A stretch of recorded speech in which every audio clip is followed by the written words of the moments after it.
Vamos lá, pessoal. Dar início, então, às nossas atividades. Com muita alegria que nós estamos aqui sempre. Opa, deixa eu só desligar aqui o telefone, pôr no silencioso. Pronto. Espero que vocês estejam bem, alimentados, barriga cheia, coração alegre, feliz. Hoje, quarta-feira, 10 de junho, véspera do feriado. Semana que vem inicia as provas de vocês. Estão todos em paz e alegria. Lembro a todos que até hoje, meia-noite, é o prazo para a realização das nossas atividades. Esse portal será fechado e as notas amanhã ou até final de semana aí serão lançadas, tá? Então, quem não fez, faça as atividades até a meia-noite. Como eu disse a vocês... Atividades do AVA? Não, aquela que eu mandei o link, Ah, tá. tá? Aquele que é até um aluno me procurou hoje, o Marco Paulo, perguntando o que seria aquela nota de atividade de sala de aula, né? Aquela atividade que eu mandei o link é atividade em sala de aula, que vai ter o valor de 1.500 pontos. Muito bem, pessoal. Vamos começar aqui, então. Na semana passada eu adiantei para vocês, o assunto da ementa de vocês finalizou, foi fechado, nós trabalhamos tudo que tinha dentro daquelas unidades, dentro do livro texto, mas eu não deixaria vocês sem aula. Então, hoje eu trouxe uma aula aqui que eu denominei de aula extra, porque ela é uma aula que não cairá na prova de vocês, tá? Não vou cobrar isso em prova, não está na ementa. Essa aula é uma aula que trata dos direitos sociais. Ela está também dentro dos direitos e garantias ali individuais, também aí considerado como cláusulas pétreas para ser modificada. Cláusulas pétreas não, na verdade, né? Mas é um processo muito difícil de modificação dessas cláusulas aqui e é muito importante para a formação do Estado. Obviamente, ela não está dentro da ementa. Então, professor, se ela é importante, por que ela não está dentro da ementa? Porque vocês verão aqui, que são matérias que serão tratadas durante o curso em outras situações, direito do trabalho, direito previdenciário, de forma específica. Então, eles não colocam dentro do direito constitucional para ficar didático para aquela matéria. Mas nós vamos fazer um panorama geral aqui, algumas reflexões, para ter um aprofundamento da matéria. E quando vocês chegarem nas matérias específicas, vocês terão base já um pouco melhor para dar continuidade a essas atividades. É possível que nos próximos semestres aí, no semestre que vem ou no próximo ano, vocês já tenham, por exemplo, direito do trabalho, enfim, já irão adquirindo conhecimento. Caio, você levantou a mão aqui, pode falar. A gente está numa dúvida aqui dessa atividade, que a gente não está lembrando qual atividade que é essa daí, não, pessoal. Tá. Deixa eu Nós ver. fizemos uma atividade, mas foi em sala de aula, professor. Só passou o link e a gente acompanhou o senhor fazendo a correção. Lembra?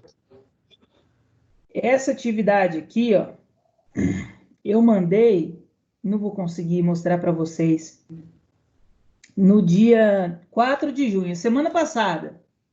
O senhor mandou e corrigiu no mesmo dia. Não, não. Essa daí é aquela que a gente fez em sala de aula, que eu falei que não valia ponto. Tem outra além daquela? Hã? Tem outra, então, além daquela? Tem outra além daquela. Eu mandei para a Kathleen no dia 4 de julho, na quinta-feira, dia 4, né? Quinta-feira à tarde. Quarta-feira foi dia 4. Não, quinta foi dia 4, ó, tô olhando aqui. Quinta foi dia 4. Na quinta-feira à tarde eu mandei para ela, tá? Então, olha só, eu não sei, agora estou confuso, não sei se será que ela deixou de replicar isso no grupo. Professor, só não pode reenviar de novo para a gente, não? Porque ela não foi enviar, ela não enviou, não. Tá. eu tenho aqui o número do Marco Paulo, que falou comigo agora há pouco, e É eu que estou falando agora. da Stephanie. Então, vou mandar para você agora, tá, Marco? Ok. Porque eu até perguntei, professor, porque eu não estava na aula semana passada. Eu perguntei se tinha alguma coisa para entregar, geral falou que não tinha. Mas, então, porque eu até... Deixa eu ver uma coisa aqui para vocês. Essa atividade que eu mandei, ó, que nem eu mandei agora para o Marco Paulo, ela é um link, vai gerar um questionário para vocês de 5 questões. Eu encaminhei com os colegas agora no grupo. Tá, ok. Pessoal, vê se chegou aí, por favor.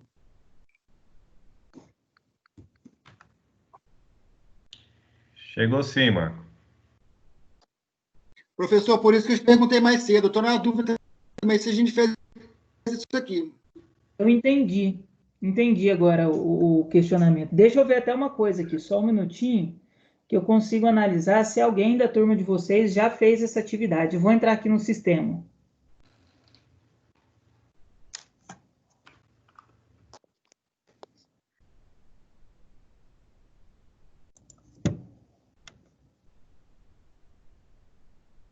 Foi bom ter falado dela aqui agora, porque daí não resta dúvida. Eu acho que a gente não fez esse, não.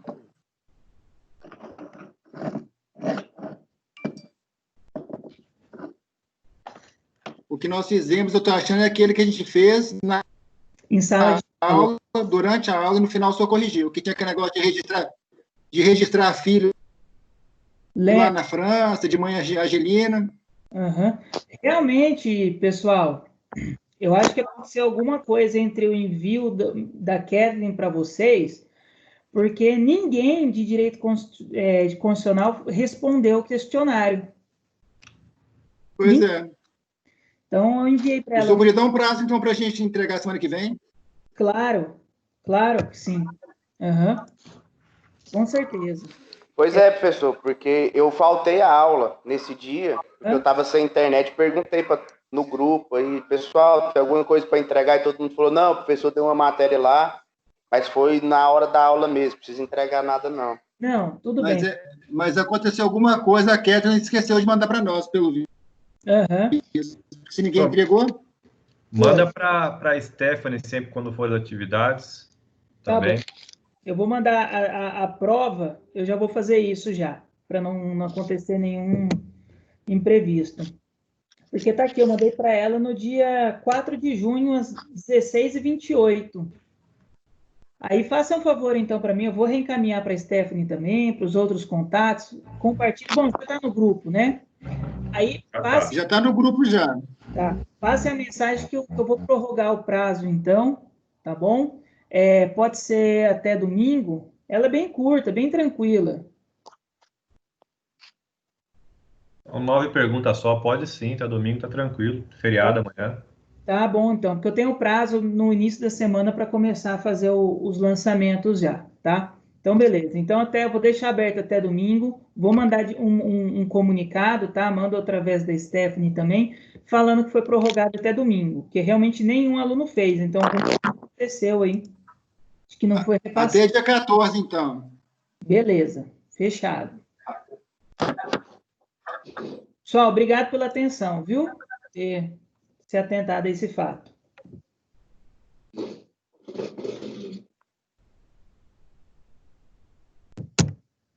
Então, vamos lá. Vamos continuar aqui, então, falando sobre os direitos sociais. Os direitos sociais, eles se dividem, isso está no caput do artigo 6º, em trabalhistas e vários outros, educacionais, de transporte, mas o artigo 6º ele dá um panorama geral desses direitos, o artigo 7º e o artigo 8º tratam de direitos trabalhistas, e o artigo 170 vai falar da ordem econômica, 220 vai falar da previdência social. Então, O artigo 6º, ele faz um panorama do que são direitos sociais e eles depois, pela Constituição, são espalhados aí para tratar dos direitos sociais. Então, o artigo 6º, ele divide os direitos sociais da seguinte forma. Veja bem, o que são direitos sociais? Primeiro, direito à educação, direito à saúde, direito à alimentação, direito ao trabalho, moradia, transporte, lazer, segurança, previdência, proteção à maternidade e infância e, o último aqui, assistência aos desamparados. Isso aqui é tão interessante que tudo isso, se vocês lembrarem, os direitos sociais são direitos de segunda geração. Lembram lá quando nós falamos de direito de primeira, segunda, terceira, quarta, chegando até a quinta aí, geração? Os direitos sociais são direitos de segunda geração. E os direitos de segunda geração, se vocês lembrarem lá nas aulas que falávamos de garantias fundamentais, vocês vão lembrar que os direitos sociais é um direito positivo. Quando eu falo em direito positivo, isso quer dizer que o Estado ele é responsável por promover tudo isso daqui. Lembra? Eu falava, ó, os direitos de primeira geração são negativos. É o Estado não fazer. Então, não invadir minha propriedade, não impedir o meu direito de ir e vir e tantos outros. Agora, os direitos sociais, não. A sociedade evolui e ela solicita ao Estado a prestação de um direito. Então, um direito positivo. Então, o Estado geral constitucional, ele é obrigado a fornecer educação, saúde, alimentação, trabalho, moradia, transporte, lazer, segurança, previdência social, proteger a maternidade e a infância e dar assistência aos desamparados. Então, veja como é amplo os direitos sociais da nossa Constituição. Por isso ela foi considerada por muitos aí filósofos, cientistas sociais, como uma Constituição cidadã, uma Constituição social, porque ela realmente abre um leque gigante da parte social, onde o Estado atua de forma muito impositiva, está muito, os seus braços chegam. Então, quando eu falo em direitos sociais, o braço do Estado, ele não está chegando, ele não está aparecendo em algum lugar. Em algumas aulas anteriores, nós até falamos que o maior desafio, por exemplo, do Brasil é o Estado chegar de forma igualitária em todos os locais, desde lá do sul até o norte do país. Essa semana eu vi uma reportagem que falava da quantidade de mortos pelo Covid-19 por milhão de pessoas. Se nós formos comparar no Brasil, o norte e o nordeste, o número de mortes por milhão de pessoas é muito maior do que estados, por exemplo, que é do sul e do sudeste. E isso não representa um número menor de infectados. Muitas vezes, ao contrário.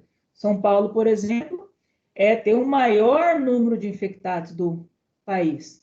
Mas representa o quê? Uma desigualdade social, em que o Estado não conseguiu chegar. Aqui, no centro, eu consigo chegar com mais saúde, mais hospitais, mais equipamentos. Lá, eu tenho maior dificuldade pelo desenvolvimento econômico. Então, quando eu falo em direitos sociais, o Estado tem esse desafio de conseguir superar as distâncias e chegar em todos os locais de forma igualitária. Vamos conversar um pouquinho sobre cada um desses direitos. Aqui eu coloquei um conceito, né, do que são os direitos sociais, daquilo que eu falei para vocês, que são direitos de segunda dimensão, segunda geração, apresentam-se sempre como prestação positivas, né, implementada pelo Estado social de direito, buscando uma isonomia substancial e social. Legal? Aqui é a redação do artigo 6º. O que o artigo 6º da Constituição diz? Quem tiver com a Constituição pode ir acompanhando. Artigo 6º. São direitos sociais a educação, a saúde, a alimentação, o trabalho, a moradia, o transporte, o lazer, a segurança, a previdência social, a proteção à maternidade e à infância, a assistência aos desamparados na forma desta Constituição. Guardem este artigo, nós vamos falar um pouquinho mais para o final da aula, voltar nele aqui sobre uma proposta de emenda constitucional dele, bem interessante e tal. Então, guarde isso daí, deixa gravado aí na Constituição de vocês, que depois nós vamos retornar. Então, o que seria o direito à educação? Falar de um, pode falar, quem está... É só porque eu esqueci o direito de segunda geração. Tá. O direito... Lembra que os direitos e garantias individuais são divididos em gerações, certo? Os direitos de segunda geração são chamados de direitos sociais, porque são direitos que o Estado atua. Então, é uma forma positiva. E por que... Até para esclarecer isso, por que eles são chamados de primeira, segunda e terceira geração, Marco? Pelo seguinte, você vai lembrar que nós falamos que, quando fomos falar dos direitos e garantias fundamentais, nós falamos um pouquinho de dados históricos. Então, historicamente, os direitos de primeira geração, eles vieram primeiro, onde as partes, a sociedade não queria a presença do Estado mais, afastou o Estado. Fala, Estado, tchau, eu quero ser livre. Você não vai se intrometer na minha casa, na minha vida, eu vou fazer aquilo que eu quiser. Passado o tempo, ela percebe que o quê? Que ela precisa do Estado para promover algumas ações positivas. Então, por isso que são chamados de segunda geração. Então, depois de um tempo, em um momento, a sociedade percebe que precisa também do Estado. Opa, se eu não tenho dinheiro para custear a saúde, quem vai fazer isso? Se o Estado não regulamentar as horas de trabalho, eu vou trabalhar aqui 20 horas por dia. Entendeu? Então, são chamados de segunda geração ou segunda dimensão por isso. Aí vai evoluindo. O terceiro, relacionado ao meio ambiente, não sei se você chegou a lembrar. Então, os de segunda geração, eles vêm num segundo momento de evolução da sociedade, onde busca-se uma ação positiva do Estado, tá bom? Ok, obrigado. Nada. Então, o direito da educação, a Constituição diz que é um direito de todos e dever do Estado e da família. Então, duas coisas muito importantes constitucionalmente com relação à educação.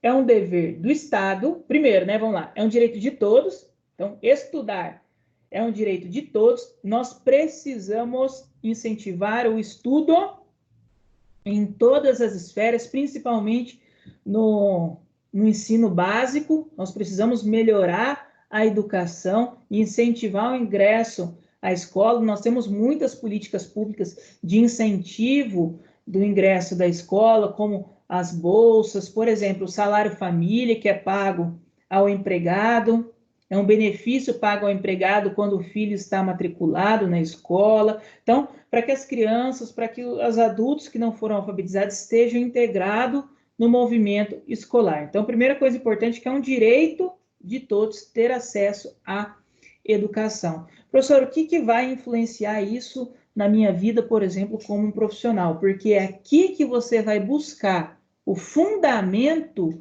quando alguém vier lhe procurar como advogado, falando que não conseguiu matrícula na escola para o filho.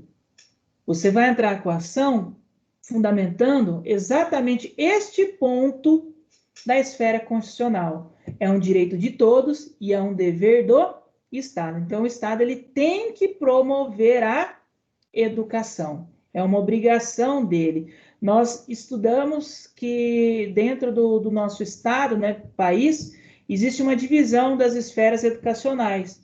O ensino infantil, Fundamental 1, fica com os municípios, Fundamental 2 e colegial, toda aquela parte ali até o 3º ano, ensino médio, né, não fala mais colegial hoje, fica com os estados, e o ensino superior é de responsabilidade da União. Então, essa divisão para incentivar e promover o estudo. E da família. Então, a família, ela também é responsável pelo estudo da criança. Por exemplo, a criança com 6 anos, obrigatoriamente, ela deve estar matriculada na escola. Se ela não tiver matriculada na escola, aos 6 anos de idade, os pais podem responder até criminalmente pelo fato de elas não estarem matriculadas. Então, esses órgãos que atuam como braço do Estado, Conselho Tutelar, outras instituições, garantem a fiscalização de que essa criança estará matriculada na escola. Até diretores de escola, professores mais sensíveis, eles verificam a frequência se o aluno não está frequentando, intimam, ou mesmo acionam um conselho tutelar, aquele aluno lá já não vem à escola mais, vamos buscar saber o porquê. Porque vai ser responsabilizada a família, que deve garantir ali a educação. E não só isso, a família também entra na Constituição como um complemento, tá? Não precisa falar que a educação é importante para o pleno desenvolvimento da pessoa, do seu preparo, para o exercício da cidadania e da sua qualificação para o trabalho, né? Como que eu coloquei aqui, nós já sabemos da importância que é a educação. Saúde, mais ainda. Acho até que falamos um pouquinho de saúde nos decorreres do semestre. A saúde também é um dever do Estado, direito de todos. Eu destaquei uma outra coisa muito importante aqui, que saúde, nós pensamos muitas vezes em saúde quando nós falamos, preciso ingressar no hospital porque eu estou enfermo. Também, sim, isso também é saúde. Quando você procura o Sistema Único de Saúde, que é o nosso SUS, que é um sistema promovido pelo Estado, você está precisando ali, utilizando do seu direito da saúde. Mas, além disso, saúde também ela é visualizada como política social. Então, campanha que é feita, por exemplo, para o uso de preservativo, para evitar a gravidez precoce ou a transmissão de doenças, é uma política de saúde. Uma campanha contra o tabagismo, o alcoolismo, é medidas de saúde. Uma campanha de preservação, enfim, todas essas campanhas que nós temos contra o Aedes aegypti, nós chegamos lá, vemos o pessoal indo nas casas aí, vão matar o mosquito da dengue, passando veneno, multando, questionando quem ali tem água parada. Isso é medida social de saúde, porque senão isso depois deságua lá nos hospitais, nos CAIS, nos postos de saúde, e as pessoas e o Estado não tem como promover toda essa saúde. Então, nós chamamos de saúde preventiva as políticas sociais de saúde, tá? Isso também é muito importante. Outro fato interessantíssimo, também estudado já por muito tempo pelos sociólogos, pelos profissionais da saúde, isso está chegando aí às bases do Estado, de que o problema do viciado em alguma droga, ele é um problema também de saúde, não de segurança, certo? Então, quando nós falamos lá de locais como Cracolândia, onde as pessoas estão todas lá numa condição subhumana, vivendo naqueles locais difíceis ali, pelo efeito já da droga constante, aquilo ali é um problema de saúde que o Estado tem que enfrentar também, certo? Então, o combate à droga nesse sentido, ele também é um problema social ligado à parte de saúde, né? Isso está sendo compreendido já em muitos estados, por muitos prefeitos, para começar a entender e acolher essas pessoas dentro do sistema de saúde, para curar essas pessoas de alguma forma, né? Isso é um debate longo também a ser discutido em outras oportunidades, porque é muito difícil esse processo de política pública de saúde preventiva nesses casos dos usuários de droga que são moradores de rua. Direito à alimentação, excepcional. A doutrina faz até uma crítica que o direito à alimentação demorou para ingressar na Constituição, nos direitos sociais. Eu até coloco aqui, ela é PEC número 21 de 2001, tá certo? E o direito à alimentação já foi reconhecido pela ONU desde 1993 como um direito social. Então, o Estado tem que promover alguma forma para que essas pessoas carentes que estão aí com parcos recursos tenham uma alimentação saudável e correta. É muito difícil, com o salário da maioria dos brasileiros, viver com uma alimentação saudável e correta, né? Fala-se muito assim, olha, tem que parar de comer a carne vermelha e substituir pela carne branca, pelo peixe, você não pode... Mas se você falar isso para uma família que sobrevive com um salário mínimo, quiçá, né, tem ali uma carne para alimentar-se. Então, o direito à alimentação, ele é um direito em que o Estado visa promover a alimentação, chegando a todos e de forma saudável. Exemplos, por exemplo, escola. As escolas municipais, principalmente as municipais, elas oferecem muito mais do que a educação. Muitas vezes ela oferece a única alimentação saudável do dia daquela criança. Então, o cardápio escolar, a merenda escolar, ela deve ser cuidada com muito carinho, com muito amor, com detalhe para aquelas pessoas que vão ali receber. Entender que aquelas crianças, na maioria das vezes, receberão só aquele prato naquele dia. Há um tempo atrás, acho que isso deve fazer um ano, talvez um pouquinho mais, nós tivemos o caso em Brasília, no Distrito Federal, se alguém lembrar disso também pode complementar, da criança que passou mal e desmaiou na escola, porque pegava o ônibus lá, saía às 11 horas da manhã, sem um almoço, para ir para a escola, andava 40 quilômetros ali de ônibus para chegar até a escola, e só comia ali na merenda escolar que era oferecido, se não me engano, às 3 ou 3:30 da tarde. Então, ela passou mal, desmaiou de fome, né? Aí, naquele momento, a escola teve a sensibilidade de alterar o momento de oferecer alimentação. Os alunos passaram a se alimentar antes de ir para sala de aula. Por quê? Porque era a alimentação do dia para aquelas crianças. Então, demorou para o direito de alimentação ser um direito social garantido. Outras medidas também, como o Bolsa Família, pode-se dizer sim que é um incentivo do Estado ou uma forma que o Estado garante à população menos carente o alimento mensal, nem pode dizer-se mensal, porque o valor também é muito pequeno, mas pelo menos um pouco do alimento às pessoas, à população carente, tá? Então, todas essas políticas que o Estado faz é visando a garantia de direitos sociais, tá bom? Direito ao trabalho.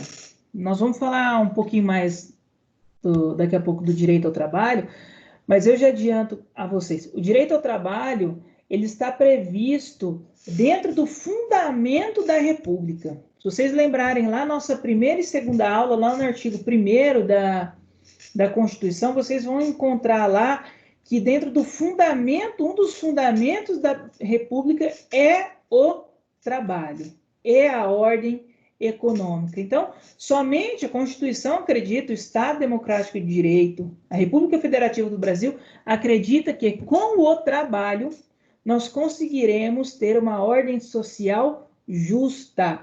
Por isso, da mesma forma, o Estado, ele preocupa-se de forma muito ineficaz, às vezes, com a manutenção do trabalho, certo? A gente vê aí os governantes preocupados, nós temos 11 milhões, 12 milhões, 13 milhões de desempregados. Isso quer dizer o quê? Quer dizer que nós estamos cumprindo muito pouco o papel da nossa Constituição, que é garantir o direito do trabalho. Somente com o trabalho nós temos uma vida digna, tá certo?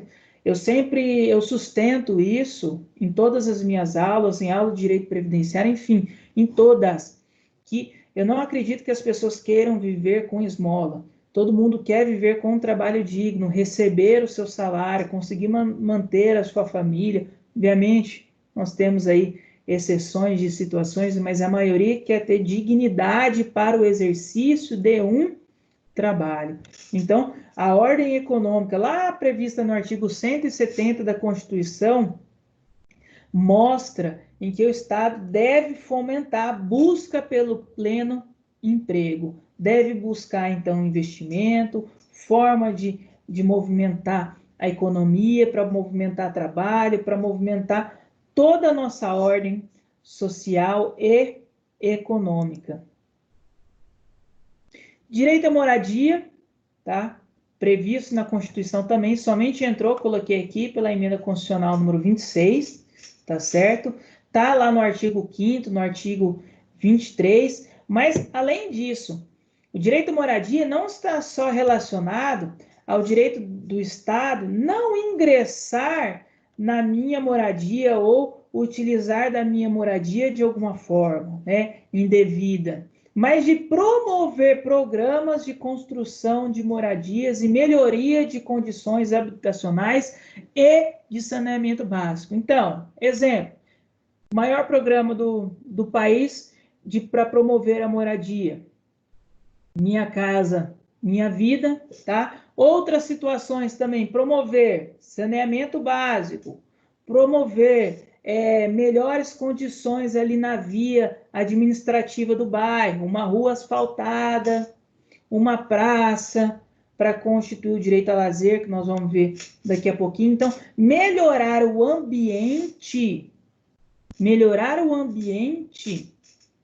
você melhora a condição dessa população, daquele local. Então, o direito à moradia vai além do direito do Estado não intervir na minha moradia, mas dele organizar o local onde eu moro, com saneamento básico, estrutura, transporte público, escola, certo? Calçada, toda essa estrutura de um bairro e promover programas de construção de moradias. Então, há situações em que o próprio Estado constrói essas moradias e financia aí por um preço razoável para que a pessoa possa pagar, e há situações do financiamento de casas mesmo por construtora, também pelo programa Minha Casa, Minha Vida. O Estado, a Caixa, que principalmente movimenta esse mercado, precisa fomentar de uma forma muito melhor o acesso à moradia, tá? Hoje nós temos programas aí de financiamento da Caixa, mas enfim, isso precisa ainda melhorar muito, para que não seja tão caro e inacessível para toda a população. Direito ao transporte, tá? Muito tranquilo. O Estado tem que promover o transporte público. Então, também, no meu bairro tem que chegar o transporte público, lá onde eu trabalho tem que chegar o transporte público, aonde eu vou precisa chegar o transporte público, para eu que eu não tenho como me transportar por um transporte particular, possa locomover-me, mudar de localidade, transferir-me, andar, exercer o meu puro direito de ir e vir. Então, o transporte é um elemento coloquei aqui o parecer da CCJC, quando foi colocar o direito ao transporte na Constituição, é um elemento vital, de vital importância para assegurar as condições necessárias para uma vida digna. E tem outros programas também que envolvem isso, né? O transporte gratuito ao idoso, então, é também relacionado ao direito do transporte. O transporte, pagar meia transporte, muitas vezes para o estudante, ou passe estudantil, que é 100% em algumas localidades, tá? É direito ali de promoção do transporte. Direito ao lazer.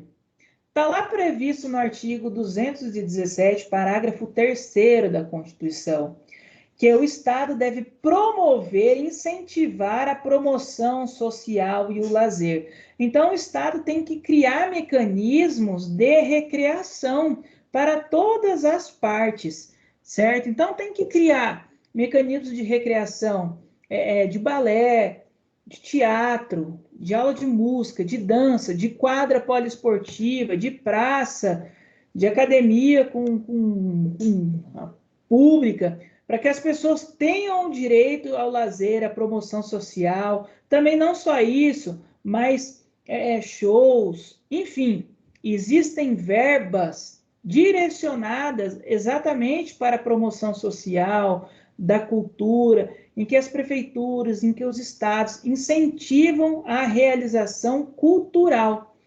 Se vocês perceberem, uma coisa está altamente ligada à outra dentro dos direitos sociais, e o ser humano completo, vocês vão vendo, ele precisa estar interligado em todas essas questões sociais. O Estado precisa promover todas elas para existir ali a formação de um ser integral.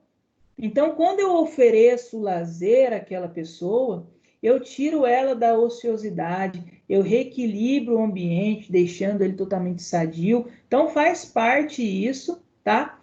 Para que o Estado promova o lazer.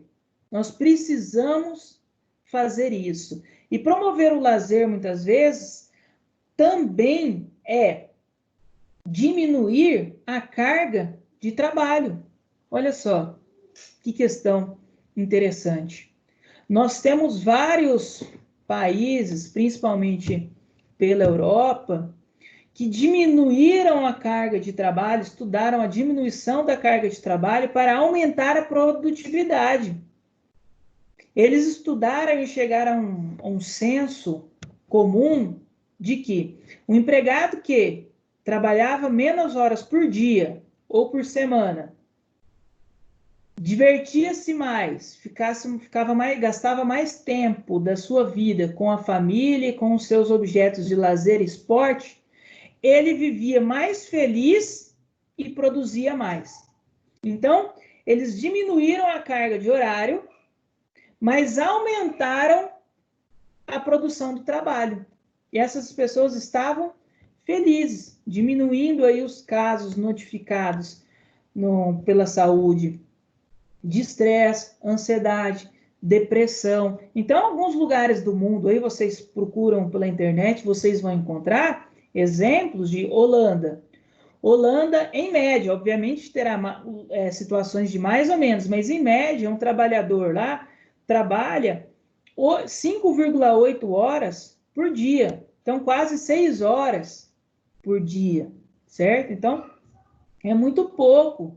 Em alguns outros lugares, o trabalho é feito só de segunda a quinta, né? Folga sexta, sábado e domingo. Aumenta-se também o tempo para ficar com a família. Suíça também recentemente diminuiu a carga horária, certo? Obviamente, muitos são contra esse tipo de situação, querem que aumente a carga horária, mas assim, eu, particularmente, sou a favor. Acho que as pessoas mais felizes trabalham melhor, com compromisso, produzem muito melhor. Eu sou a favor da produtividade do que da hora trabalhada. Lá no escritório, as pessoas que trabalham lá, que não são sócios, que estão em contratos de emprego, de prestação de serviço, são sempre assim.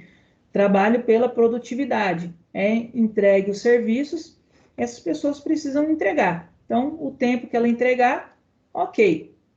Independente da quantidade de hora, porque ela vive mais feliz, ela tem possibilidade de visitar os seus filhos, seus pais, estar presente na família, estar presente na escola, enfim, para uma série de situações. Então, direito ao lazer não está ligado somente a todas essas promoções, mas também está ligada à diminuição da carga horária de trabalho. Hoje no Brasil nós temos uma carga horária de trabalho de 44 horas semanais, já foi 48, seguindo a Organização Internacional do Trabalho, diminuiu-se, e há tendência de que a Organização Internacional do Trabalho diminua para 40 horas aí, e o Brasil, signatário, também diminui aí em alguma possibilidade. Há tendências, né? Não tem nada aí em discussão nesse sentido, mas há tendências de seguir o equilíbrio entre a vida de trabalho e a vida com lazer e familiar. Direito à segurança. O direito à segurança está ligado à segurança pública, está previsto lá no artigo 144, caput da Constituição, e o Estado ele deve promover a segurança para a preservação da ordem pública, certo? Então, tanto da ordem pública como do seu patrimônio. Nós temos que nós conhecemos hoje de polícia militar, que ela é preventiva, certo? A polícia militar atua nas situações de forma preventiva, fazendo ali a ronda, o seu trabalho de fiscalização, garantindo a ordem pública. E a polícia civil, que ela é conhecida como polícia também chamada de judiciária ou investigativa, que faz a parte de investigação após consumado ali o ato ilícito, tá certo? Então, nós temos essas duas questões aqui relacionadas à polícia. Enfim, nós sabemos o tanto que o Estado deve garantir a segurança pública e nós temos pouca efetividade hoje nessa garantia, por diversos fatores. Má remuneração do servidor que trabalha ali como policial, como bombeiro, certo? Sucateamento, muitas vezes, do material para garantir a segurança pública, de armamento, de carros, né? Estados que têm muito pobre economicamente, têm ali uma segurança muito baixa por faltas de investimento, né? Então, nós precisamos investir em segurança pública, e investir em segurança pública em dois sentidos, não só na repressiva, mas na preventiva. E também acredito que a educação é uma medida preventiva à segurança pública. Tanto que nós temos também, né, aqueles PROERD, onde a polícia vai, educa nas escolas já ali o combate ao uso de drogas, enfim, tudo isso deve ser muito bem melhorado, mas eu lembro a vocês que o papel da sociedade e da família faz muita diferença quando presente a essas situações. Quando o pai é presente na escola, quando a mãe é presente na escola e ajuda a escola a desenvolver uma boa educação. Faz parte também dos direitos sociais a previdência social. Eu sou um cara apaixonado pelo direito previdenciário, sou especialista nessa área, atuo nessa área, já falei para vocês, gosto muito disso. Então, a previdência social nada mais é do que um contrato, basicamente de um contrato de seguro, né? A pessoa, obrigatoriamente, todos aqueles que têm uma atividade remunerada, que trabalham, está vinculada à Seguridade Social e, diante das adversidades da vida, ele terá direito a algum benefício previdenciário. Muitas vezes aí um auxílio-doença, uma aposentadoria por incapacidade, a família uma pensão por morte, ou até mesmo uma aposentadoria por idade, ou uma aposentadoria por tempo de contribuição. Então, a previdência social, ela também de forma social, ela é uma medida de proteção social à população. O próprio nome já diz. Por quê? O que se pensou? Quando eu vou criar a Previdência? Por que o Estado vai criar a Previdência? Porque o Estado tem que se preocupar. O que eu vou fazer com todas essas pessoas quando elas estiverem incapazes de trabalhar, seja por motivo de doença ou seja em relação à idade, na aposentadoria. O que eu vou fazer com elas? Como que eu vou sustentá-las? Então, vamos criar aqui um mecanismo de previdência em que durante a vida essas pessoas contribuem de alguma forma e no futuro, quando elas precisam, o Estado está lá para atingir a diversidade. Ah, professor, mas não funciona bem o INSS. Já disse. Sempre quando nós falamos de legislação, nós não criticamos a administração. Nós estamos falando de uma legislação que tenta atuar de forma perfeita. E a administração que nós precisamos, muitas vezes, obviamente, melhorar, tá? Claro, se você trabalha na área, você vai ver que muita coisa já melhorou, né? Muita coisa de acesso da Previdência. Hoje você solicita aposentadoria pelo aplicativo de celular. Baixa o aplicativo Meu INSS, tira foto do seu documento pessoal e solicita ali a Previdência. Simples e rápido, a aposentadoria. O que há 10, 15 anos atrás você precisaria chegar, ir à Previdência, muitas vezes contratar um advogado, enfim, facilitando e desburocratizando como tem que ser mesmo os direitos sociais, tá certo? Então, o Estado, ele prevê ali as adversidades possíveis e age mediante uma contribuição econômica, tá? Todos aqueles que estão protegidos pela Previdência Social são pessoas que contribuíram para a Previdência Social.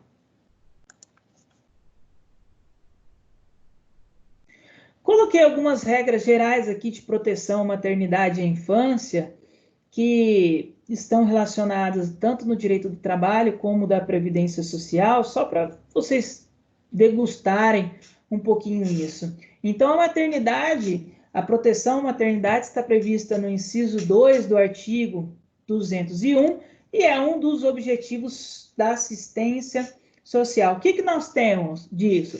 Nós temos a licença gestante de 120 dias e a licença paternidade de 5 dias. Isso daqui, pessoal, é uma coisa também de muito estudo, objeto de dedicação de muitas pessoas para melhorar essas licenças, tanto da gestante e principalmente da licença da paternidade, do pai, que é só de 5 dias. Por quê? Porque nós estamos falando aqui do primeiro momento ali da chegada daquela criança. Então, ela precisa ali, além de todos os trabalhos, vamos dizer assim, burocráticos, para a mulher que foi operada, da cesárea, chegada em casa, adaptação de um novo ser. Então, ela precisa de um cuidado, ela acabou, criança é frágil ainda, tem as medicações, as vacinas, os cuidados nos pediatras, nos hospitais. Então, precisa de uma dedicação. E os pais estarem afastados do trabalho naqueles primeiros instantes faz toda a diferença. A luta hoje, além de aumentar a licença da mulher em 120 dias, é de aumentar a licença paternidade de 5 dias para, sei lá, pelo menos aí 60, 90 dias, na ideia de hoje. Mas existem países, vou citar aqui, por exemplo, a Coreia do Sul e o Japão, a licença maternidade e a licença paternidade é de 52 semanas. 52 semanas é mais ou menos um ano. Ou seja, a mãe e o pai vão ficar afastados um ano do trabalho para cuidar da criança naquele primeiro ano de vida. Obviamente, alguém deve estar pensando, mas como o empregador vai custear isso, tal? Só esclarecer um grande fato. O empregador, quando ele paga a licença maternidade, é ele que paga isso, a lei determina que ele paga, ele compensa isso em outros tributos devidos à Previdência Social. Então, na verdade, a licença maternidade, o benefício é pago pela Previdência, porque o empregador paga e compensa isso no que ele deve para a Previdência, tá? Segundo, obviamente, nesses países existem, tá, uma redução da remuneração. Então, por exemplo, que eu me lembre, do Japão. O Japão tem até 52 semanas. Isso não quer dizer que será 52 semanas para todo mundo. Vai depender muitas vezes da vontade do pai também. Porque quanto maior for o tempo, maior também vai ser a taxa de redução do salário. Então, aquele pai que fica, isso eu me lembro, o pai que fica 52 semanas de licença, ele vai receber 30% da remuneração que ele recebia, e como eu disse, isso é custeado pela Previdência Social. Então, é uma escolha também, obviamente, de cada uma das partes. Mas sim, no mundo existem licenças altíssimas, e o Brasil, existem movimentos sociais de estudo para aumentar isso também. Salvo me engano, em Portugal é 6 meses para as partes, a Itália também acho que é de 6 a 8 meses, enfim, em razão de ser ali um primeiro momento para a criança e para a família. Aqui, outra proteção à infância, nós podemos citar o Estatuto aí da Criança e do Adolescente. A Constituição colocou a proteção à infância lá no artigo 227 da sua Constituição, tá certo? A emenda constitucional, coloquei aqui para vocês, número 65 de 2010, criou um Estatuto da Juventude, dispondo sobre direitos dos jovens, princípios, diretrizes de políticas públicas, alimentando ali um novo instituto, o Estatuto da Primeira Infância, enfim, buscando proteção àquela criança, né? Proteção à primeira infância. Já se sabe, por estudos médicos, que a proteção à primeira infância, aquela primeira infância ali, ela é extremamente importante para o desenvolvimento do adulto ou do ser humano para o resto da vida, né? Tudo aquilo que ele passa ali naquele primeiro momento é extremamente importantíssimo para a criança. Então, proteger essa criança é importante. De todos os males, de tudo que é ruim para ele, de todos os traumas, né? Que o Estado faça ali uma proteção para que a criança seja apenas criança, né? Então, nós temos proibição do trabalho infantil, nós já falamos da obrigatoriedade ali de estar na escola, tá? Então, criança, ela tem que estudar, ela tem que brincar. Obviamente, muitas crianças aí trabalham para auxiliar na manutenção da família, mas isso não é um motivo de orgulho, né? Isso é um motivo de tristeza, porque o Estado não está sendo eficiente naquele ponto. Eu só estou tendo que tirar uma criança da escola e da brincadeira para o trabalho, porque o Estado não é eficiente para que os pais tenham oportunidade de sustentar a família. Outra coisa aqui que eu fiz questão também de colocar para vocês é a licença adotante, tá? Criada em 2009 pela Lei Nacional da Adoção, houve uma equiparação dos prazos. Então, a mãe também tem direito à licença maternidade no momento da adoção, independentemente da idade da criança adotada, tá certo? Então, se você adotar uma criança como mãe, com 8, 10, 12, 15 anos, você terá ali também o direito à licença maternidade de 120 dias. Por quê? Por que isso? Ora, simples. Se para um ser pequeno há necessidade de adaptação, imagine para uma criança, então, que foi ali adotada, sofreu um processo de adoção. Existe um processo de adaptação muito maior, né? Principalmente porque ela já tem uma história, algo que foi vivido anteriormente, e agora ela deve se adaptar à nova família. Então, ter uma pessoa ali nos primeiros dias, 120 dias, 24 horas com ela, faz toda a diferença, tá? Isso aqui alterou o artigo 392A da CLT, beleza? Outro fato, tá bom? A gente falou aqui para a mãe da licença maternidade, mas a licença maternidade também deve ser concedida para os casais homoafetivos que adotarem, independente da sexualidade, né? Homem, homem, mulher, mulher. Só a única questão é que terá que escolher um do casal para receber ali a licença maternidade e ficar afastada durante aquele período, tá? Então, uma conquista importantíssima para a sociedade. A assistência aos desamparados, o último dos direitos sociais ali previsto, é conceder ali oportunidade àqueles que não têm nenhuma possibilidade de sobreviver. Então, nós falamos que todo o trabalho da assistência social é um trabalho de assistência aos desamparados. Nós temos uma legislação, lei orgânica da assistência social, LOAS, ela organiza ali benefícios para as pessoas que não podem mais trabalhar e também não serão amparados pela Previdência Social. Então, é muito comum. Olha, o que vai acontecer? Eu nunca contribuí para a Previdência Social, estou doente, não posso trabalhar. Existe alguma chance de sobrevivência da minha vida? Existe. Se você não tem ninguém que pode lhe alimentar, nenhum familiar que pode lhe ajudar nas despesas cotidianas, o Estado vai promover ali um benefício para você. Muitos já devem ter ouvido falar, né, o benefício LOAS, popularmente chamado de LOAS, mas o nome técnico dele é o benefício de prestação continuada. Então, lá no artigo 204 da Constituição Federal, nós temos ali algumas ações governamentais na área da assistência social que serão realizadas com recurso da Seguridade Social. Podemos dizer, sim, que Bolsa Família e outros demais benefícios assistenciais está ligado à parte da assistência social, tá certo?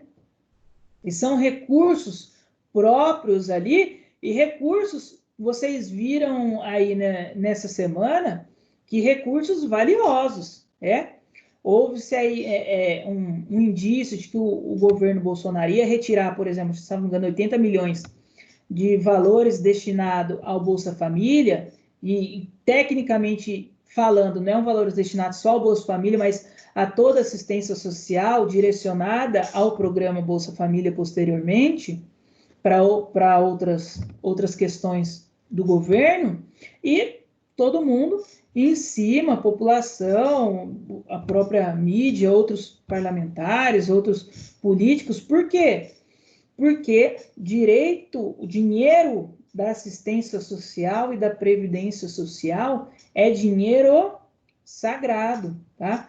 A alteração de destinação desses valores da assistência é grave, porque nós estamos falando de dinheiro destinado à alimentação, tá? Muitos desses benefícios são pequenos. O LOAS, por exemplo, o benefício é um salário mínimo, pequeno, baixo, tá? E é interessante que quando você lê a legislação do salário mínimo, o salário mínimo diz que ele deve garantir tudo isso daqui: lazer, saúde, segurança, moradia, alimentação digna, educação, cultura para as pessoas.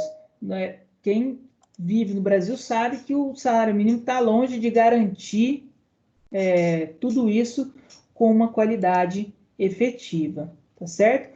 E eu falei para vocês guardarem lá o artigo 6º, porque existe uma PEC chamada PEC da Felicidade, PEC de número 513, de 2010 ainda, 10 anos já. Essa PEC precisa ser analisada e votada, para alterar o artigo 6º e colocar lá no artigo 6º que a integração de todos esses direitos é a efetivação da felicidade. Então, eu vou ler para vocês aqui a justificativa da PEC. Ela diz o seguinte: a felicidade coletiva, quando são adequadamente observados os itens que tornam mais feliz a sociedade, ou seja, justamente os direitos sociais. Uma sociedade mais feliz é uma sociedade mais bem desenvolvida, em que todos têm acesso aos serviços básicos públicos de saúde, educação, previdência social, cultura, lazer, dentre outros. Então, a PEC é para alterar o artigo 6º, colocando que a observância de todos os direitos sociais leva, consequentemente, à felicidade, que é um estado social importante. Obviamente que a felicidade é uma questão muito subjetiva.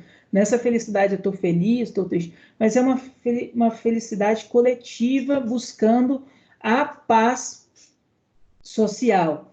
Essa PEC, vocês viram que é duas aqui, 503 de 2010 e 19 de 2010.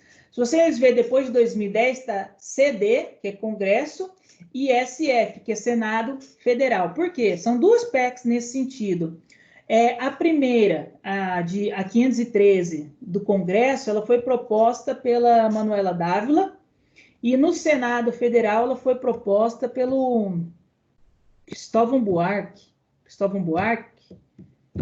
Distrito Federal.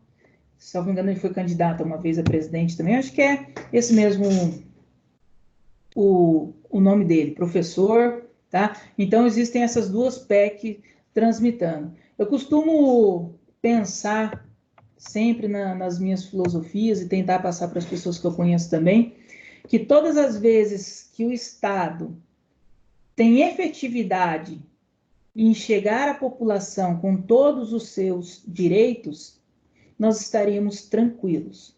Em tudo, em segurança, em saúde. Se o Estado conseguisse promover, por exemplo, nas regiões mais pobres, uma educação de qualidade, uma saúde de qualidade, uma moradia de qualidade, saneamento de qualidade, uma cultura, nós não viveríamos, em muitos lugares, as guerras aí na segurança pública, tá? Não viveríamos, porque tudo seria de qualidade, né?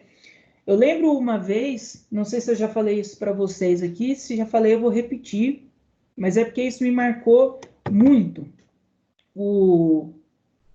Falando sobre direito a lazer e a cultura.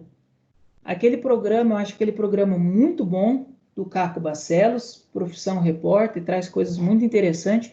Eles fizeram, num dos programas de reportagem lá, uma avaliação, foram até os bailes funk, os bailes proibidos lá na cidade de São Paulo, enfim, nesse tipo de local.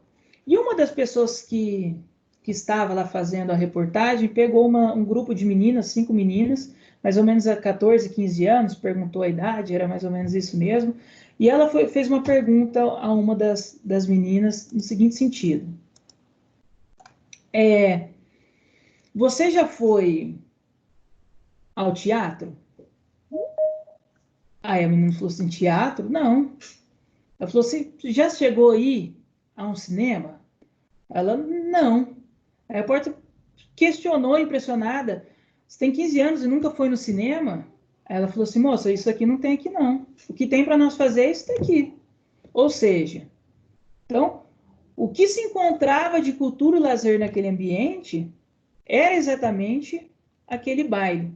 Então, se o Estado não quer que ele exista, ele precisa promover outras situações para que ele não seja atrativo para aquelas pessoas. Então, quando o Estado chega aos locais, nós temos uma diminuição de tudo e um aumento em qualidade de saúde, trabalho e lazer. Então, eu quis falar para vocês sobre esses direitos sociais hoje, exatamente pela minha pequenez, de entender que são direitos importantes que vocês, em toda a vida de vocês como operadores do direito, independente de advogados ou não, devem lutar pela manutenção desses direitos de segunda geração, de situações impositivas para o Estado. Hoje eu manifestava como advogado num processo, no mandado de segurança,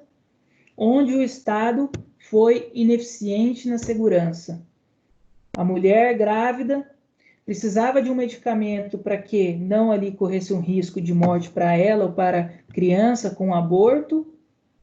O medicamento é de alto custo, buscou o Estado, o Estado não cumpriu, não forneceu o medicamento, buscou o Poder Judiciário, o Poder Judiciário determinou a concessão para o Estado, o Poder Judiciário virou e falou, Estado de Goiás, paga o medicamento, forneça o medicamento, e o Estado não fez, não acatou a ordem judicial, nós tivemos que entrar com outra ação agora, porque ela teve que pagar, então, para entrar com a ação para reembolsar esse valor custeado, porque o Estado não cumpre. Então, precisamos aí lutar sempre de forma justa pelo cumprimento desses direitos. E aqui, deixei para falar, por último, os direitos relativos aos trabalhadores. Os direitos relativos aos trabalhadores não são especificamente os direitos sociais, porque os direitos sociais são ali descritos no artigo 6º. Os direitos relativos aos trabalhadores, eles estarão, como vocês podem ver nesse quadro aqui, no artigo 7º da Constituição e no artigo 8º a 10º. Novamente, não vamos falar aqui de cada um, não, porque isso é matéria de vocês em outro semestre. Vamos fazer o panorama geral disso daqui. Então, os direitos relativos aos trabalhadores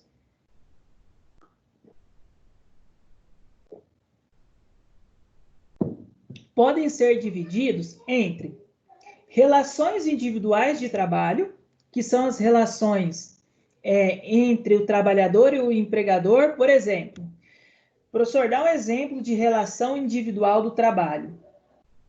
O artigo 7º da Constituição vai falar de FGTS, do direito a férias, do direito à hora extra, do direito ao aviso prévio. Tudo isso é relação individual.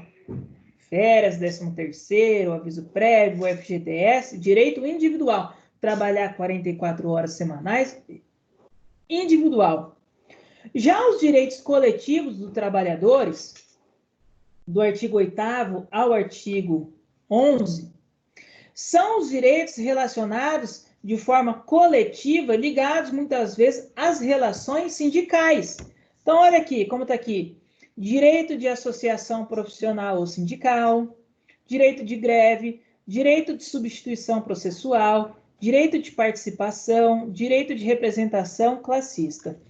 Nos próximos slides, nós vamos falar sobre os direitos coletivos dos trabalhadores, um enfoque um pouquinho mais neles, porque serão direitos também pouco abrangidos, né, dentro da graduação. Está mais relacionada a uma especialização, uma pós-graduação. As relações individuais vocês verão de uma forma muito mais presente na graduação. Então, coloquei só aqui, para quem tiver curiosidade. Os direitos individuais são aqueles estabelecidos no artigo 7º, como eu disse, direito a férias, 13º, o FGTS, limite de horas de trabalho, tá? Tudo aquilo ali é direito individual, inclusive destinado ao empregado doméstico, outra conquista também, tá certo? Veja-se que somente com a emenda constitucional 72 de 2013, os empregados domésticos foram igualados aos empregados tidos urbanos, né? Incorporaram ali os mesmos direitos que os empregados urbanos. Mas mesmo assim, a emenda constitucional de 2013 alterou a Constituição e a lei complementar que regulamentou os direitos dos empregados domésticos é de 2015. Então, a lei complementar número 150 de 2015, ela regulamenta ali o trabalho dos empregados domésticos, dando ali direito a eles, a FGTS, que não tinha, a aviso prévio, a seguro-desemprego, a hora trabalhada. Então, até então, se nós pensarmos nesse instante, o empregado doméstico não tinha hora de trabalho. Ele trabalhava, ele ganhava, você vai trabalhar, ganha um salário mínimo, tá bom. E qual que é o horário de trabalho? O tempo que eu decidi, tá? Tanto que eu quiser que você trabalhe no dia, trabalha. Depois disso daqui, não, alterou.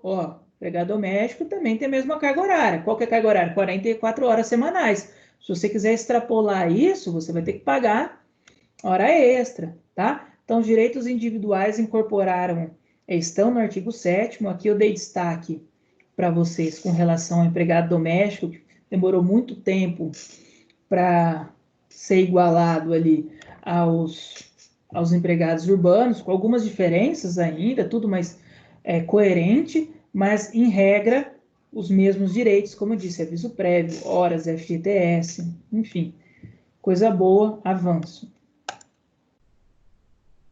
Já os direitos coletivos, nós falamos de direito de associação profissional, sindical, de greve, substituição processual, direito de participação e o direito de representação classista. Vou falar também aqui de cada um, tá? Direito de associação profissional ou sindical, tá? Então, o primeiro direito é o seguinte: a lei não pode exigir do Estado uma autorização.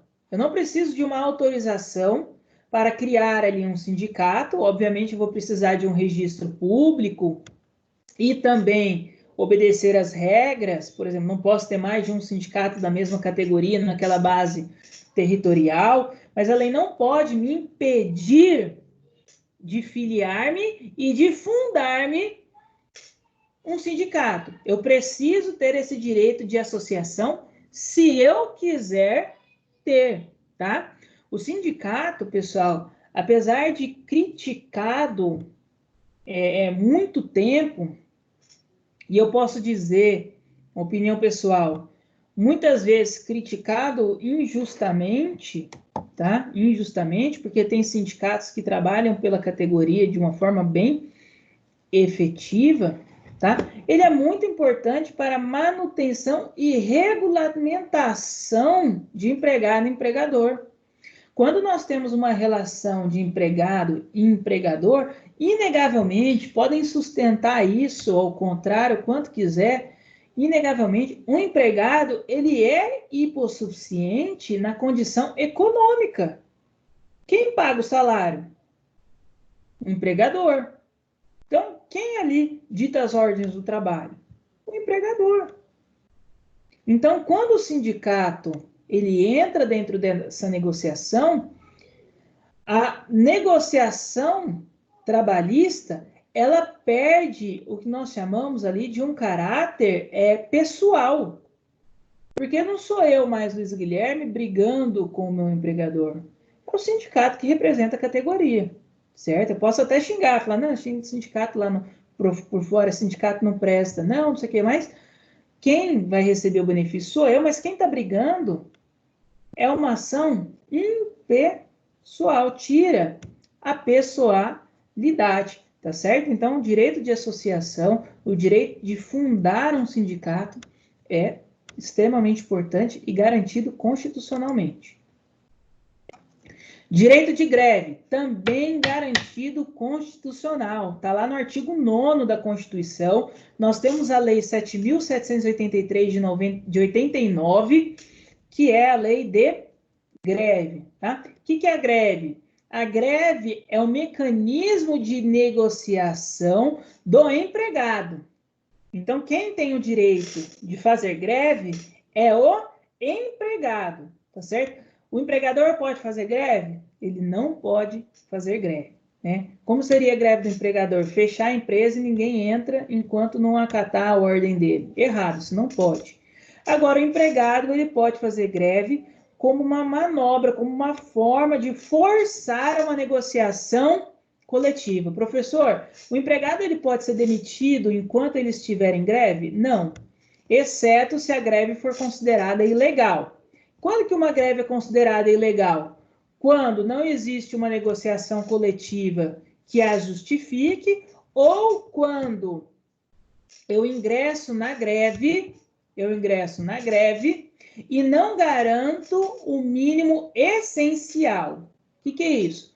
Algumas atividades precisam garantir serviços e atividades essenciais, como a área da saúde, do transporte público. Essas pessoas que são consideradas como serviços essenciais podem entrar em greve, entram, mas devem garantir um mínimo de 30% de funcionamento. Se eu não garantir isso, minha greve é considerada ilegal, tá certo? Então, a greve é um mecanismo de defesa ali na negociação coletiva. Nós sempre tivemos greve, né? Classes que sempre entram em greve.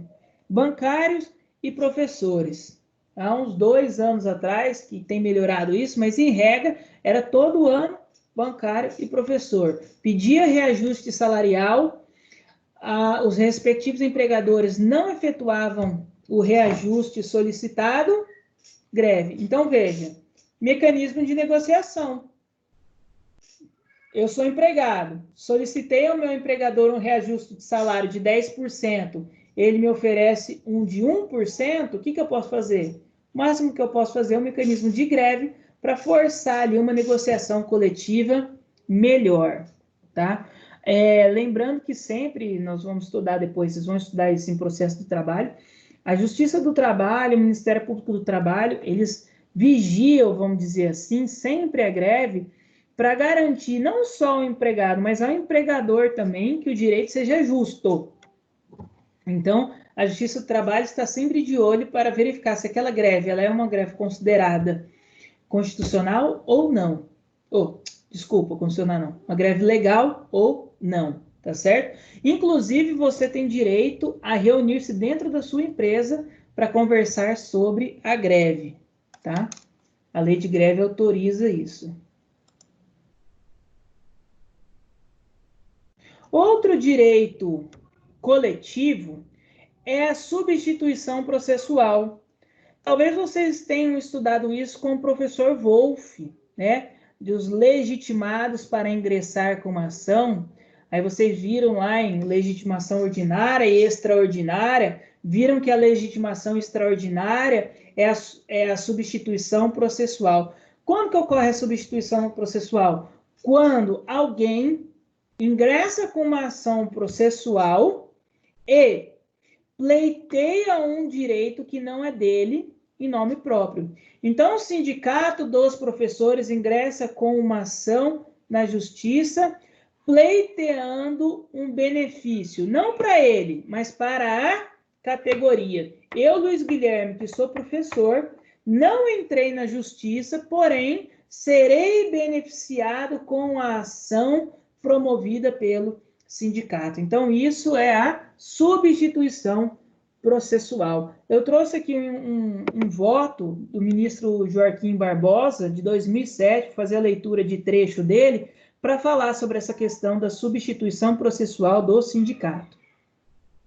Os sindicatos possuem ampla legitimidade extraordinária para defender em juízo os direitos e interesses coletivos ou individuais dos integrantes da categoria que representam, inclusive nas liquidações e execuções de sentença, independentemente de autorização dos substituídos. Como eu disse, o sindicato tem autorização para ingressar em nome próprio ação e pleitear direito alheio, que é o meu direito. Ele ingressa com a ação e pleiteia em meu nome, sem precisar aí de uma autorização, que é a chamada, veja-se aqui, como eu falei para vocês estudaram com o professor Wolff, legitimidade extraordinária. Então, legitimidade extraordinária, quando uma pessoa pleiteia direito em nome próprio para terceiros. É o caso aí do sindicato. Isso está garantido aqui na Constituição, no artigo 8º, inciso 3º, tá certo? Direito de participação. É assegurado a participação dos trabalhadores e empregados nos colegiados dos órgãos públicos em que seus interesses profissionais ou previdenciários sejam objeto de discussão e liberação. Artigo 10 da Constituição. Então, tudo aquilo que o meu sindicato for discutir, ou o órgão público que me represente for discutir sobre meu interesse, eu tenho direito de participar. Então, os sindicatos, o que é mais comum, eles realizarem assembleias para discussão, para votação. Olha, nós vamos entrar realmente com essa ação, então vamos votar, todos os empregados, todos os representantes daquela categoria, votem, participem, manifestem, tá? Para dizer aí se tem interesse ou se não tem interesse na ação, tá? Então, o direito de participação é assegurado a todos. E outra questão... Professor, cada sindicato tem sua ata, sua... Cada categoria vai ter ali o seu sindicato, vai ter o seu regimento, a forma de participação, as suas assembleias, tudinho, tá bom?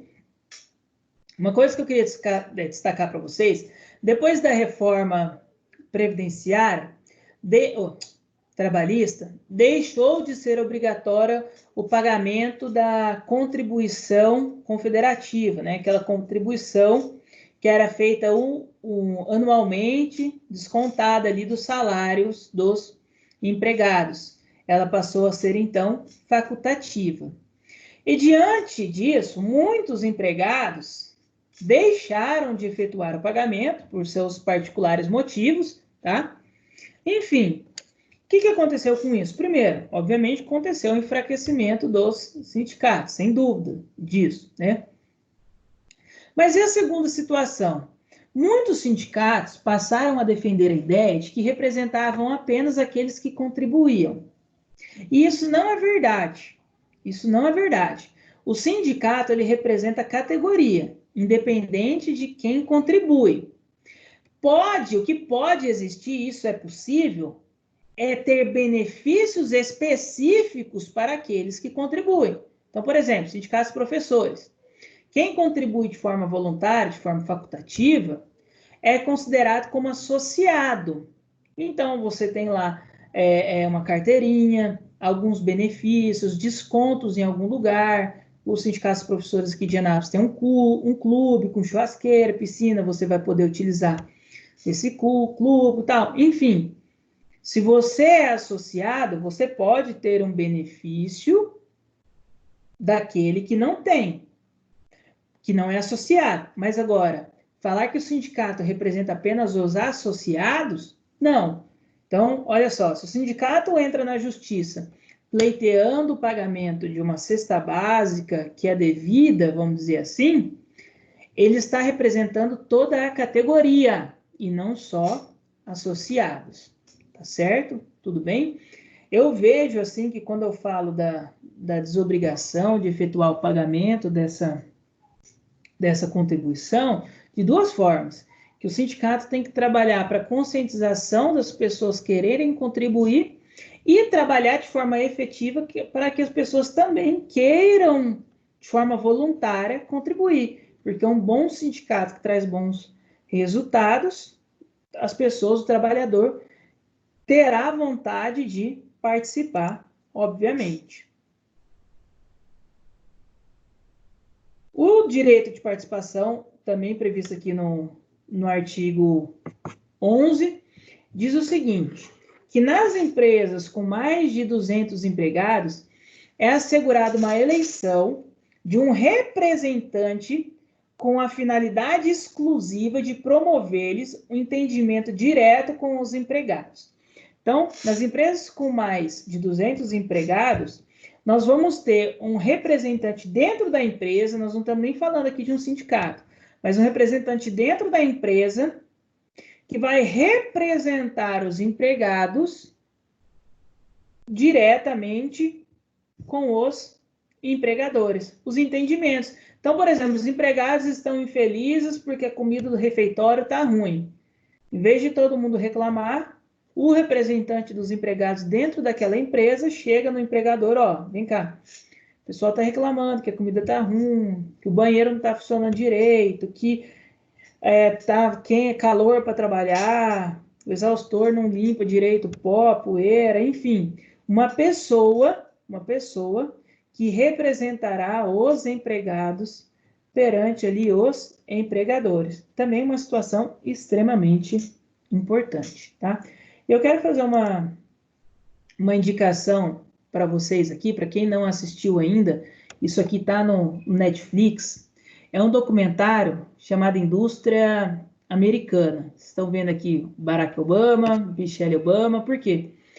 Esse documentário foi produzido pela produtora do Barack Obama e da Michelle, depois que ele saiu da presidência. Então, eles criou uma produtora ali para trabalhos, questões voltadas à sociedade, trabalhos sociais. Eles produziram esse documentário chamado Indústria Americana, tá certo? O que é esse documentário? Vou falar mais ou menos como funciona, mas eu quero que vocês assistam para vocês entenderem a importância dos direitos sociais, lazer, cultura, horas de trabalho e a importância do sindicato dentro das relações de trabalho. Esse documentário retrata ele inicia retratando a falência de uma empresa americana, falência assim, né? O fechamento de uma montadora da GM, da Chevrolet lá, fechamento da indústria, só ficou a planta na cidade, então a cidade pequena, dependia daquela indústria, fechou, todo mundo começou a passar necessidade, mas no local abriu uma empresa chinesa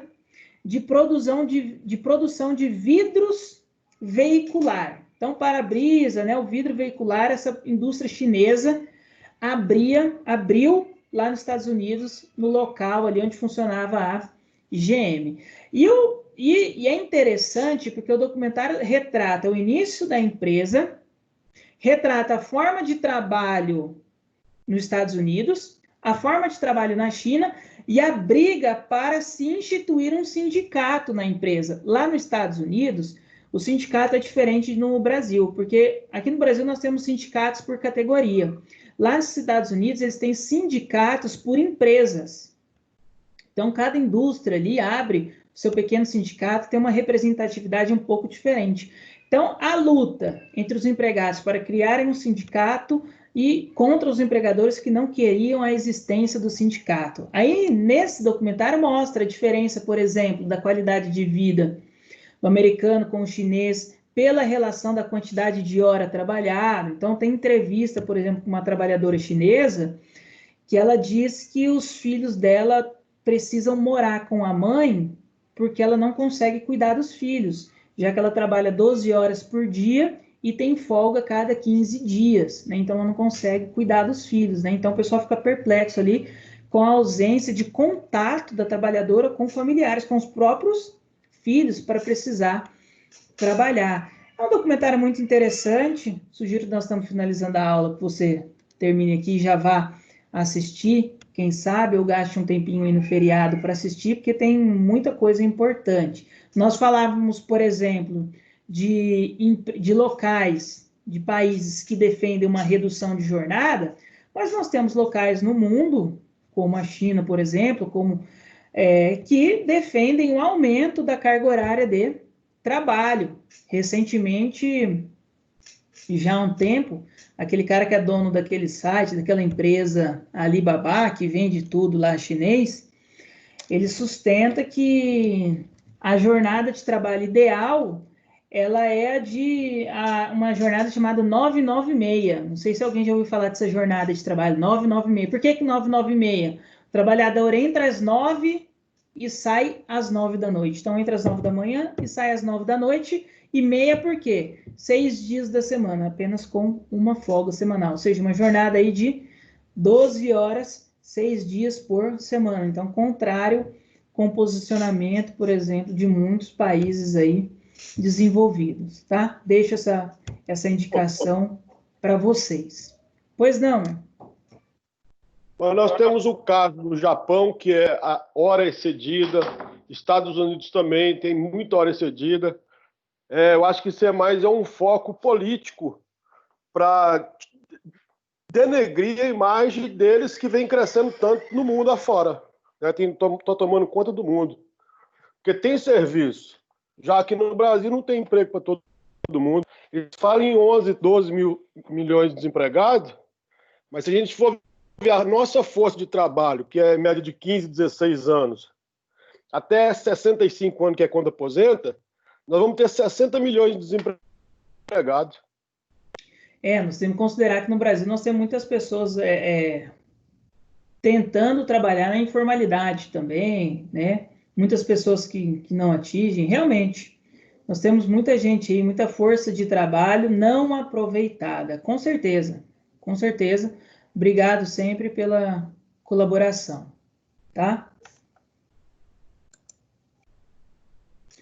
E se ninguém tiver alguma dúvida ou acréscimo, nós vamos finalizar por aqui essa aula.